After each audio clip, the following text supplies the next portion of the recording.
আজকের দিনটা হচ্ছে মকর সংক্রান্তি। আর আমি যেখানে দাঁড়িয়ে আছি এটা হচ্ছে বহরমপুর। আজ আমি গেছিলাম বহরমপুর গঙ্গা স্নান করতে।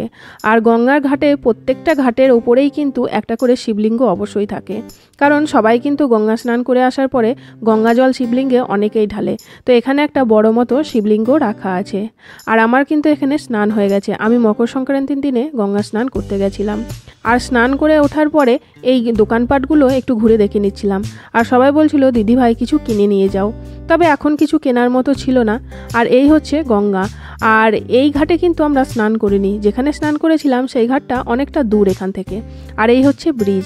এই ব্রিজটাকে ক্রস করেই কিন্তু বহরমপুর আসতে হয়। চলুন, আমার স্নান টান হয়ে গেছে। আর আমি যে ঘাটে স্নান করেছি সেই ঘাটের ভিডিও অলরেডি অনেকবার আমার চ্যানেলে আমি পোস্ট করে রেখেছি। চলুন, স্নান হয়ে গেছে, এবার ফিরবো বাড়ি। আর বাড়ি ফেরার আগে এই হচ্ছে মা গঙ্গা, আপনাদেরকে আরও একবার দর্শন করে দিলাম। আর এই মা গঙ্গা ব্রিজ ক্রস করেই কিন্তু আমাকে আবার বাড়ি ফিরতে হচ্ছে।